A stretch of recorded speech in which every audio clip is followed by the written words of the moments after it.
अपने चैनल पर हम आप सबको खुशामदीद कहते हैं। इसको सब्सक्राइब करने के बाद बेल आइकन बटन को भी प्रेस कर लें ताकि हमारी तमाम नई आने वाली वीडियोस को टाइमली देख लें। हमारे कुछ फैसले हमें उम्र भर के लिए रुस्वा कर देते हैं। मेरी जल्दबाजी और जल्द यकीन करने की आदत ने मुझे लोगों में जलील करवाया था। तो जिंदगी ऐसे दिन दिखा रही थी गोया मौत से पहले ही मौत की तलब होने लगी थी। मेरी छोटी सी गलती ने मुझे बर्बाद करके रख दिया था। आज फिर यहाँ पर बैठी मैं भीख मांग रही थी, जहाँ लोग दूर दूर से अपनी मुरादें भरलाने को आते हैं। दूर दूर से लोग यहाँ पर अपनी दुआओं को कबूलियत के दर्जे पर लाने के लिए आते हैं, ज़ियारत रोज़ा रसूल करने के लिए आते हैं। मेरा नसीब ऐसा था कि मैं इसी गली में बैठकर भीख मांगा करती थी, क्योंकि मेरे पास अपना पेट पालने के लिए और कोई ज़रिया नहीं था। मेरे पास कमाई का कोई ज़रिया नहीं था, ना ही मेरी देखभाल करने वाला कोई था, क्योंकि मेरा कोई भी मेरे पास नहीं था। मैं अपने हर रिश्ते को तो खो चुकी थी।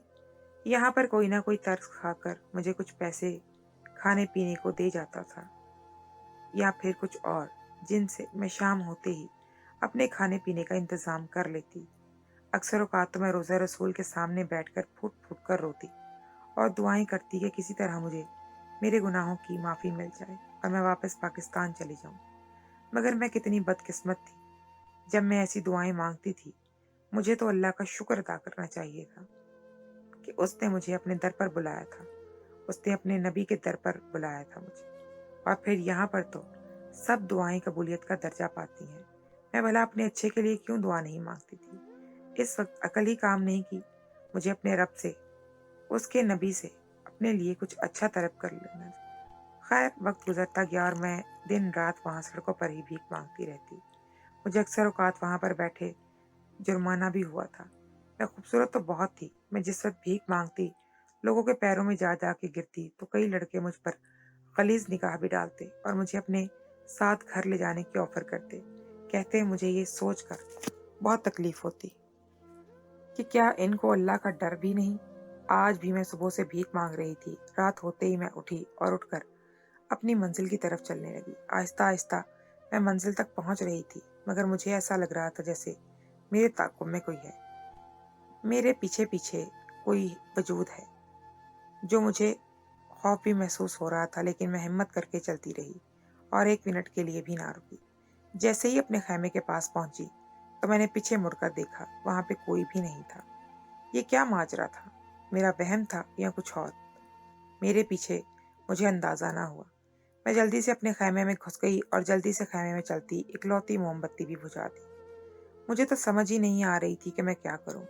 आज जो हुआ था मेरे साथ, वो काफ़ी खौफनाक सा था। मैं रात जैसे तैसे करके सो गई। अगली सुबह उठी और अपने काम पर वापस चली गई। सख्त गर्मी में भी मुझे सड़कों पर बैठी भीख मांग रही होती थी। एक जगह बैठी मैं अपनी सोच में खो गई, अपना माजी याद करके रोने लगी। मेरा माजी क्या था और मैंने अपना हाल क्या कर लिया? मुस्तकबिल का तो अल्लाह ही वारिस था। मैंने लंबा सांस खींचा। मुझे वो वक्त याद आया जब मैंने किसी गैर पर आंखें बंद करके यकीन किया, अपनों की बात का भी मान नहीं रखा, और यही मेरी सबसे बड़ी गलती थी। काश इस वक्त मैं इनकी बातें सुन लेती, इनकी बात मान लेती, तो मैं आज इस मुकाम पर ना होती कि मेरे पास इतने भी पैसे नहीं थे कि मैं वापस अपने वतन लौट सकूं। अपनों के पास ना जाने वो मुझे देखकर मुझसे सामना होने पर माफ़ करते या नहीं, लेकिन मुझे अभी अपनों की सख्त ज़रूरत थी। यहाँ पर रहकर मैं अकेली अपना पेट तक नहीं पाल सकती थी। यहाँ पर बहुत से इंसानों की सूरत में जंगली भेड़िए थे जो मुझ पर नज़र रखे रहते थे। मेरा कसूर सिर्फ इतना था कि मैं खूबसूरत थी और हमेशा मेरे साथ धोखा हुआ। मुझे अंदाज़ा नहीं था कि अभी मेरे आगे और कितनी आजमाइशें आनी हैं। मैं अपनी तरफ से हर आजमाइश के लिए तैयार थी, मगर वो कहते हैं ना, अल्लाह तो 70 माओं से भी ज़्यादा अपने बंदे से प्यार करता है। फिर भला वो किस तरह किसी भी बंदे को इम्तिहान के बाद कामयाबी ना दे, किस तरह किसी भी इंसान को तन्हा छोड़ दे। वो तो हमेशा साथ रहता है। बस हमें ही वक्त के साथ इस बात का एहसास होता है कि अल्लाह ने हमें कभी अकेला छोड़ा ही नहीं, कभी वो हमसे खफा हुआ ही नहीं। वो तो बस हमें आजमाता है कि हम कितना उस पर तवक्कल रखते हैं और उस पर कितने एतमाद के साथ ज़िंदगी गुजारते हैं। और फिर वक्त आने पे वो हमें इस चीज़ से नवाज भी देता है जो हमारी चाह होती है। मैं यहाँ पर काफ़ी अरसे से रह रही थी, मगर अब मेरा यहाँ रहना मुश्किल होता जा रहा था, क्योंकि यहाँ पर हुकूमत ने बहुत सख्ती कर दी थी। पुलिस ऑफिसर हर दूसरे रोज हमारे पास आते और हमसे जुर्माना लेकर चले जाते और हमें धमकियां भी मिलती कि अगर हमने ये जगह ना छोड़ी तो वो हमें जेल में डाल देंगे। मगर मैं काफ़ी लोगों से सुन रखा था कि ये सिर्फ धमकियां ही देते हैं, इनकी बातों में कुछ हकीकत नहीं है। इसलिए मैं भी मुतमईन थी, लेकिन मैं नहीं जानती थी कि मेरे लिए एक बड़ी मुश्किल मेरा इंतज़ार कर रही है। यहाँ पर सख्ती बढ़ती जा रही थी, अब तो भिखारियों का जीना मुश्किल हो चुका था, इसीलिए मुझे भी रह रहकर अपनी हालत पर तरस आता था। मैं हर दूसरे रोज़ पुलिस से बचकर भाग जाती थी, लेकिन आखिर कब तक मैं भागती। मैं मदीना की मसरूफ गली में भीख मांगने के लिए बैठी हुई थी कि अरबी पुलिस वालों ने मुझे पकड़कर जेल में डाल दिया। अब इस बात की कमी थी, ये आजमाइश अभी पड़ी थी मेरे लिए। यही सोचते मैंने ढाल हो गई, न जाने अब यहाँ पर मेरे साथ कैसा सलूक किया जाता।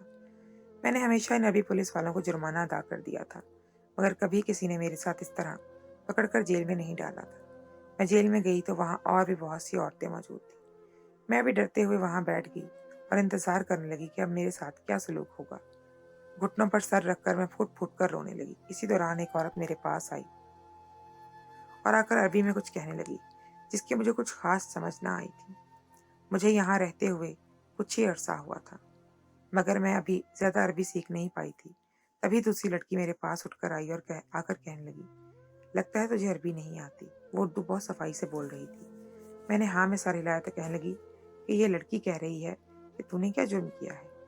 शक्ल से तो बहुत मासूम और अच्छे घराने से लगती है, फिर तुझे क्या हुआ, तुझे क्यों यहाँ पर पकड़ कर लाए हैं। तो मैं एकदम घबरा गई। जुर्म, मैंने क्या जुर्म किया था? इसी सोच ने मुझे बौखला कर रख दिया था। मगर तभी मुझे अपना जुर्म याद आया। मेरी आंखों में आंसू भर आए और मैंने इस औरत की तरफ देख कर कहा कि मैंने अपने वालिदैन का दिल दुखाया है, अपने वालिदैन को तकलीफ पहुंचाई है, इनको धोखा दिया है, इनका सर शर्म से झुका दिया है। इसी बात की मुझे सजा आज तक मिल रही है और यही मेरा जुर्म है।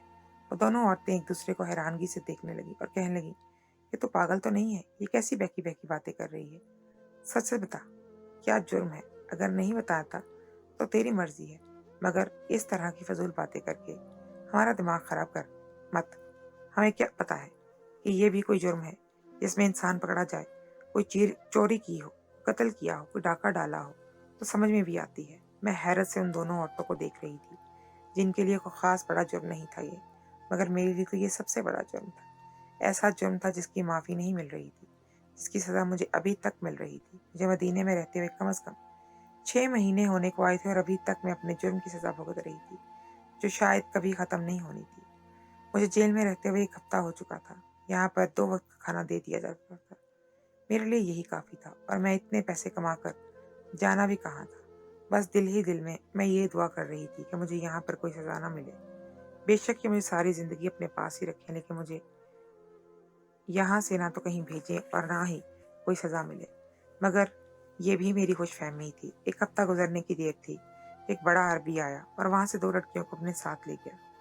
कहाँ लेकर गया मैं कुछ भी नहीं जानती थी। वो 2 लड़कियां कभी वापस नहीं आई थी, जो इस बूढ़े अरबी के साथ चली जाती। मुझे घबराहट होने लगी थी, क्योंकि हर हफ्ते ही ऐसा होता था। जुमे की शाम को 2 औरतें चली जाती और कभी वापस ना आती। एक बूढ़ा अरबी 2 लड़कियों को हर शाम अपने कैबिन में लेके जाता। इस दिन मेरी बारी थी, मैं भी तैयार थी, लेकिन दिल ही दिल में डर रही थी। न जाने मेरे साथ वहां पर कैसा सलूक किया जाता। मुझे वहां ले जाया जा रहा था, मैं कुछ भी नहीं जानती थी। मुझे एक कैबिन में ले जाया गया। मेरी आंखों में पट्टी बंधी हुई थी। पट्टी खोली तो सामने ही वही बूढ़ा अरबी बैठा था। मैं काफी घबराई हुई थी। मैंने इधर उधर देखा तो कमरे में सिवाय एक मेज के और कुछ नहीं था। इस अरबी ने मुझे धक्का देने के अंदाज में इस पे लटाया। वो दोबारा उठ बैठी। मैं और वहां से भागने वाली ही थी कि मुझे बूढ़े अरबी ने पकड़ लिया, और जैसे ही उस अरबी ने मुझे पकड़ कर लिटाया तो फौरन वो चीखने लगा, क्योंकि उसका मेरा नाम शाहीना है, मेरी उम्र 60 साल है। मेरे अब्बू कारोबारी इंसान थे और अम्मा घरेलू खातून थी। हमारे घर में हम सिर्फ 3 लोग रहते थे। हमारा घर बहुत बड़ा था, इसीलिए अब्बा ने ताया को भी अपने घर में रहने की इजाज़त दे दी, क्योंकि ताया के पास अपना घर नहीं था, लेकिन वो बहुत छोटा था, मगर गुजारा वहाँ पर मुश्किल था और तनख्वाह भी कम थी कि बीवी बच्चों के साथ घर का किराया भी दे सकते। ताया हमारे साथ रहते थे, लेकिन ताई की आदतें बहुत अजीबोगरीब थी। वो हमेशा अम्मा पर तंज़ो मजाक किया करती थी, मगर अम्मा हमेशा इस सब का कोई जवाब ना देती। और जब मैं कभी अम्मा से कहती کہ اماں ताई तो इतनी बातें सुनाती हैं मगर तुम कभी पलट कर उसको जवाब क्यों नहीं देती। तो अम्मा कह देती है कोई बात नहीं, वो तो हमसे बड़ी हैं, उनकी इज्जत करना हमारा फर्ज है।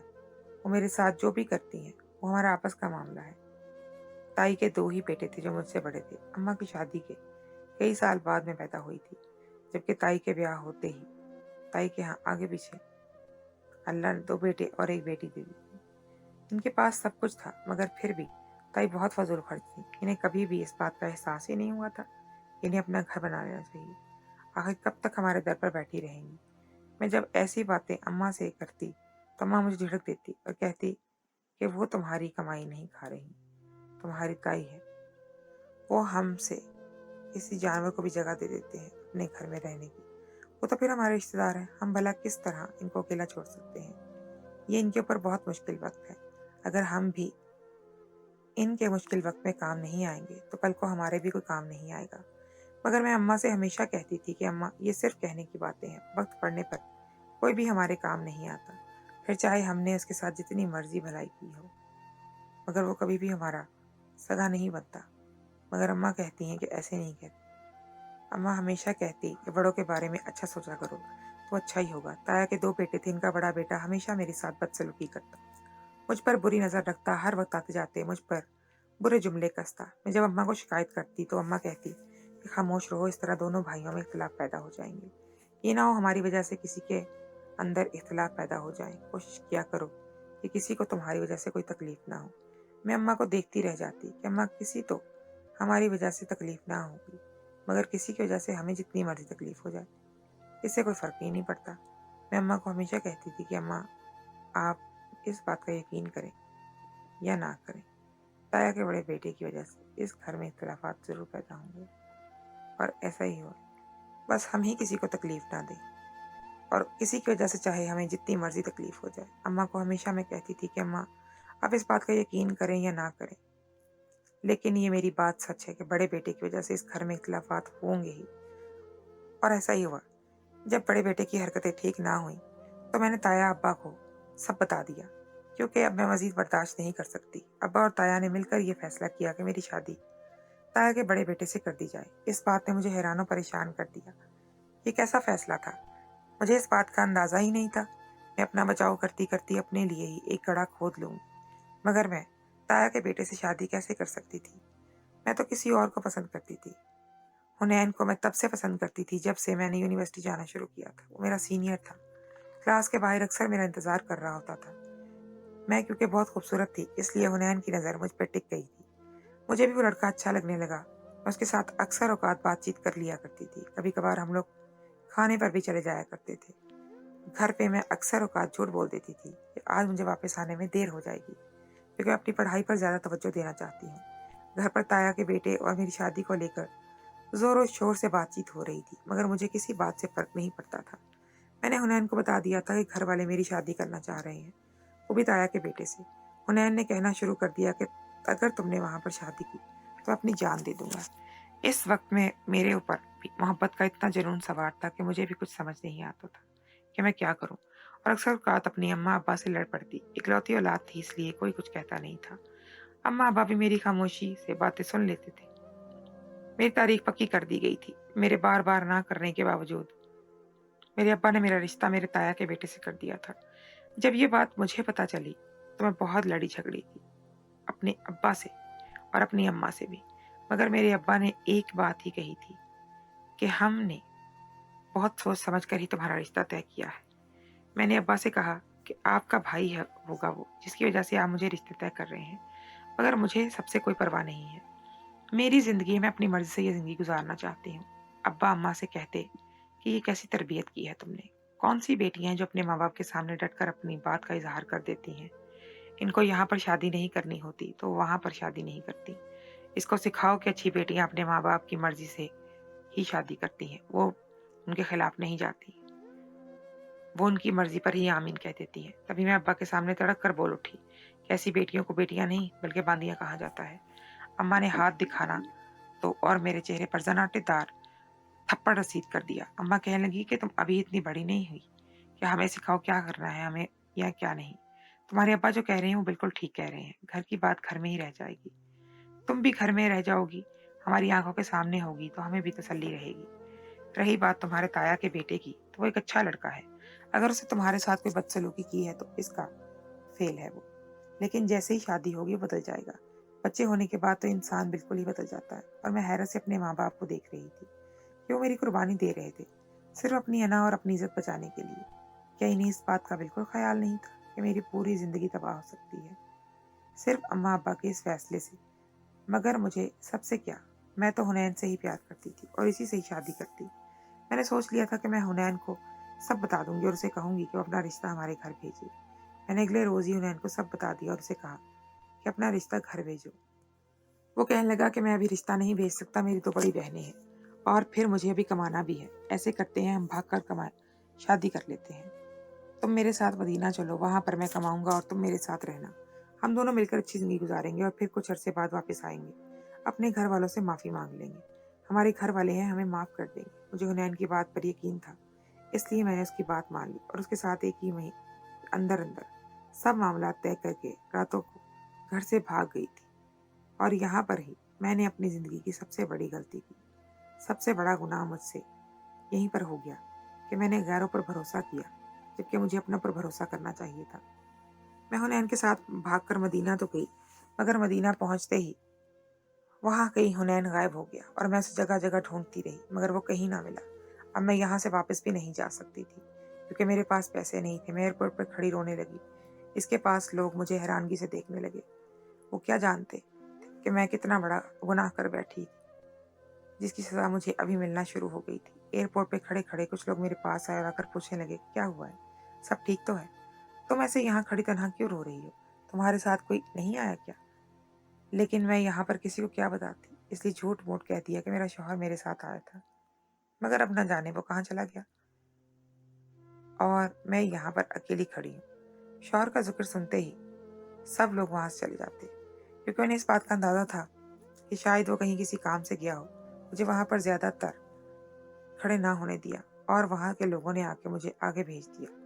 मैं आगे एयरपोर्ट से बाहर निकली तो सारी दुनिया मेरे लिए अंजाम थी। घर पर भी ज्यादा बाहर नहीं निकलती थी। घर से यूनिवर्सिटी और यूनिवर्सिटी से घर तक का सफर ही सिर्फ तय किया था, मगर अब ये कैसे कैसे सफर तय करने पड़ रहे थे। मेरे पास ना तो खाने को कुछ था और ना ही रहने को छत थी। मैं अपना बैग पकड़े कभी इधर तो कभी उधर घूम रही थी। सड़कों पर मारी मारी फिर रही थी। आने जाने वाला जो शरीफ घराना सालों को रखता था, वो मुझसे पूछ लेता कि बहन कहाँ जाना है। कुछ को अरबी आती थी और कुछ को उर्दू। जिनको उर्दू आती थी उनको मैं बता देती थी कि मेरा कोई घर नहीं है, मेरा कोई ठिकाना नहीं है, मेरे साथ धोखा हुआ है। तो वो मुझ पर अफसोस करके वहां से चले जाते थे, मगर कोई भी मेरी मदद करने को तैयार नहीं था। आज दूसरा दिन था कि मैं आज भी गलियों में मारी मारी फिर रही थी। फिर अचानक ही मेरी नजर एक फकीरनी पे पड़ी। पेट में चूहे दौड़ रहे थे, सर दर्द से फटा जा रहा था, गर्मी की शिद्दत बेतहाशा थी, इसीलिए एक जगह बैठ गई। हालत भी बुरी हो चुकी थी, चेहरे पे धूल मट्टी और न जाने क्या क्या लग चुका था। पूरी काले रंग की चादर भी अब सफेद होने वाली थी। धूल मट्टी इस कदर वजूद पर जम चुकी थी। इस औरत को देखते हुए मैं इसके पास बैठ गई। एक ख्याल दिमाग में आया तो मैंने इस ख्याल को जल्दी से झटक दिया। मैं ऐसा नहीं कर सकती थी, मैं पढ़ी लिखी थी, यकीनन यहाँ पर कोई काम मिल जाता, मगर यहाँ पे मुझे काम देता कौन? मैं न जाने कितने धोखे खाकर यहाँ पर आई थी। किसी पर भरोसा करने को दिल नहीं चाह रहा था, इसलिए सर हाथों में थाम कर वहां पर बैठ गई। तभी आने जाने वाले लोगों ने वहां पर मेरे पास पैसे फेंकना शुरू कर दिए। अब मुझे काफी हैरत हुई। मैंने इन पैसों को देखा और इन लोगों को देखा, वो भी शायद मुझे फकीर नहीं समझ रहे थे और एक भी कारण समझ रहे थे। लोगों ने पैसे फेंके तो पहले तो मैं इन पैसों को देखने लगी। दिल इन पैसों को उठाने को चाह ही नहीं रहा था। मैंने कभी इतनी गुर्बत तो नहीं देखी थी। ये कैसा वक्त मुझ पर आ गया था। मेरी आंखों में आंसू आ गए, मगर अब पेट की आग बुझाने के लिए कुछ तो करना था, इसलिए मैंने जल्दी से इन पैसों को उठा लिया। मैंने ये भी नहीं देखा कि वह पैसे मुझे किसी ने अपना सदका या खैरात दी है। मैंने जल्दी से पैसे उठाए और एक खाने की दुकान पर चली गई। वहां से कुछ खाना लिया और खाने लगी। 2 दिन से भूखी थी, इसीलिए अंदाजा ही ना हुआ कि कितना खाना खा चुकी हूँ। कुछ संभाल लिया क्योंकि अभी मुझे ये ना जाने और कहाँ कहाँ जाना था। मदीने की गलियों में अब भी कारण बनकर फिरती रहती थी, क्योंकि मेरे पास रहने के लिए छत तो थी, लेकिन तभी उसके पास मैंने कुछ लोगों को खैमे लगे देखे इनमें से एक औरत ने मैंने पूछा कि ये खैमे क्यों लगाए हैं। तभी वो कहने लगी कि हमारे पास यहाँ पर रहने के लिए रिहाइश नहीं है, इसलिए हम यहाँ पर खैमे लगा लिए हैं। मैंने इस औरत से पूछा कि अगर आप लोग खैमे लगा ले तो यहाँ पर कोई कुछ कहेगा तो नहीं। तभी वो कहने लगी कि यहाँ पर आज़ादी है, इस बात पर हम लोग यहाँ पर आराम से खैमा लगाकर रह सकते हैं। मैंने भी चंद पैसे इकट्ठे किए और खैमा लगाकर बैठ गई, मगर अब मेरे लिए भी कारण बनना बहुत मुश्किल हो गया था, क्योंकि यहाँ पर बहुत सख्ती कर दी गई थी। हर आता जाता हम लोगों को उठाकर दर दर की ठोकरें खाने पर मजबूर कर दी। एक रोज एक पुलिस एहलकार मुझे अपने साथ ले गया और मुझे जेल में बंद कर दिया। वहां पर हर हफ्ते 2 लड़कियों को न जाने कहाँ गायब कर दिया जाता था। अब मेरी बारी थी। मुझे भी बूढ़ा पुलिस एहलकार लेने आया था। मैं उसके साथ चली गई। जैसे ही मुझे अपने इस पर लिटाया और मुझसे सवाल करने लगा कि तुमने क्या जुर्म किया है, तो मैंने रोते हुए उसे सब हकीकत बता दी कि मेरे पास झूठ बोलने के लिए कोई रास्ता नहीं था। झूठ बोलती भी तो क्या, इसीलिए सब सच बता दिया, बेहतर समझा। इस आदमी ने मुझे सीधा किया और कहने लगा कि क्या हकीकत है, तुम वाकई ही पाकिस्तान से आई हो, भाग कर आई हो। मैंने उसे कहा कि हाँ, मैं वहाँ पाकिस्तान से भाग कर आई और यही मेरी सबसे बड़ी गलती थी, मेरा सबसे बड़ा गुनाह था। शायद अल्लाह को मुझ पर रहम आ गया था और उसने मेरे गुनाह माफ कर दिए थे। इसीलिए इस बूढ़े अरबी ने मुझे कहा कि अगर मैं तुम्हारे साथ निकाह करूं तो क्या तुम मेरे साथ निकाह करोगी। मैं तुम्हें अच्छी रिहाइश, अच्छा खाना पीना भी दूंगा, मगर तुम्हें एक वादा करना होगा कि तुम मेरे साथ हो, कभी मुझे धोखा नहीं दोगी। मेरी साबिका बीवी ने मुझे धोखा दिया, वो मेरे साथ नहीं रहना चाहती थी। इसके बाद मैंने कभी दोबारा शादी नहीं की। वो बूढ़ा आदमी था, मगर मेरे पास इससे बेहतर क्या रास्ता हो सकता था। मैंने पहले हैरानगी से इस बूढ़े आदमी को देखा और फिर उससे कहा कि क्या तुम मुझसे मजाक कर रहे हो। तभी वो कहने लगा कि नहीं, बिल्कुल भी नहीं, मैं तुमसे मजाक नहीं कर रहा, मैं तुमसे हकीकत कह रहा हूँ। मुआवजात ऐसे भी हो जाते हैं, मुझे पता ही नहीं था। मुझे इल्म होता तो मैं खुशी खुशी इस मुआवजे का इंतजार कर लेती। मैं इस बूढ़े आदमी से कहा कि मुझे और क्या चाहिए, खाने को 2 वक्त की रोटी चाहिए, चाहने वाला शख्स और रिहाइश मिल जाए तो मेरे लिए इससे बढ़कर और कोई मुआवजा नहीं होगा। वो मेरी बात पर मुस्कुराने लगा और कहने लगा कि तुम एक अच्छे घराने से ताल्लुक रखती हो। जैसे ही वो मेरी बात पर मुस्कुराया और कहने लगा कि तुम एक अच्छे घराने से ताल्लुक रखती हो, मेरा तुमसे वादा है कि मैं तुम्हें तुम्हारे घर वालों से जरूर मिल पाऊंगा। और फिर मेरे इतने सब्र और इतने इम्तिहानात का सिला मुझे मिल ही गया। अल्लाह ने मुझे पसंद से नवाजा, जिसने मेरा बहुत ख्याल रखा। मैंने इससे निकाह किया और फिर निकाह भी अल्लाह के घर के सामने। रब ने मुझे इस कदर अहमियत दी कि मेरे मुकद्दर में मेरा निकाह खाना काबा के सामने लिखा हुआ था। मेरे शौहर ने अपने वादे के मुताबिक मुझे मेरे घर वालों से भी मिलवाया। मैं जिस वक्त पाकिस्तान वापस आई तो मुझे यकीन नहीं आ रहा था कि अपने वतन वापस आ चुकी हूँ। अपने वतन वापस आकर सबसे पहले अपने अम्मा अब्बा से मिलना चाहती थी। अपने अम्मा अब्बा के पास गई, दरवाजा खटखटाया। दिन में अजीब से डर था, न जाने इन लोगों के आगे क्या रद्द अमल होगा मेरा। मगर जो भी होता, कम से कम इससे बदतर ना होता जो मैंने वक्त वहां पर गुजारा था। दरवाजा मेरे ताया के बेटे ने खोला था। वो मुझे देखकर हैरान रह गया और फिर गुस्से में आकर कहने लगा कि तुम्हारी जुर्रत कैसे हुई यहाँ पर कदम रखने की, हमेशा से यहाँ से हमेशा हमेशा के लिए चली जाओ, इससे पहले कि मैं तुम्हें जिंदा जमीन में दफन कर दूं। तुमने मेरी गैरत का जनाजा निकाल दिया और मुझे इसके रद्द अमल पर इस तरह गुस्सा आ रहा था। मैंने कहा कि तुम होते कौन हो मुझे ये सब सुनाने वाले। मैं अपने अम्मा अब्बा से मिलने आई हूँ, इन्हीं से बात करूंगी, मेरे सामने से हट जाओ। जिस गैरत की तुमने बात की वो मुझ पर तुम्हारी गलीज निगाहें डालकर बेच खाई थी क्या। ताया का बेटा कहने लगा, रस्सी जल गई मगर बल नहीं गए। ठीक है, मिल लो अपने अम्मा अब्बा से, मैं भी देखता हूँ तुम्हें कौन अपनाता है। मैं जैसे ही अपने अम्मा अब्बा के पास गई, पहले तो वो बेयकीनी से एक दूसरे को देखने लगे, फिर मुझे देखकर कहने लगे कि तुम यहाँ पर किस लिए आई हो, जहाँ से आई हो वहीं पर वापस दफा हो जाओ। मैं जल्दी से अपने अम्मा अब्बा के पैरों में गिर गई और उन्हें आहिस्ता आहिस्ता सब बातें बता दी। अम्मा अब्बा तो मेरी तरफ देखकर ही हैरान रह गए। अम्मा ने जल्दी से मुझे अपने सीने से लगाया और कहने लगी कि तुमने जो गलती की थी उसकी सजा तुम भुगत आई हो। अब अगर हम तुम्हारे साथ कोई बुराई करेंगे तो तुम पर जुल्म होगा। अब्बा ने भी मुझे माफ कर दिया और मैं अपने शौहर की शुक्रगुजार थी कि जिसने मेरी जिंदगी में आकर मुझे सवार दिया था। सुनने में आया था कि ताया का बड़ा बेटा नशई बन गया और अक्सर घर से बाहर ही रहता है और छोटा बेटा किसी लड़की के पीछे घर छोड़ गया है। अब मेरा शौहर तो बाहर रहता था मगर मैं पाकिस्तान में ही रह रही थी। वो हर महीने मुझे खर्चा भेज देता और साल में 2 मरतबा मुझसे मिलने भी आ जाता। मेरी एक बेटी और बेटा थे। मैं अपनी जिंदगी बहुत पुरसुकून और खुशी से गुजार रही थी। अब्बा का इंतकाल हो चुका था और अम्मा बाद में मेरे साथ ही रहती थी। ताया और ताई खुद ही घर छोड़कर चले गए थे। उनकी बेटी ही एक मुतवसत घराने में شادی ہو چکی تھی، زندگی اب پرسکون ہو چکی تھی۔ آزمائشوں کے بعد اب زندگی سہل ہوئی تھی۔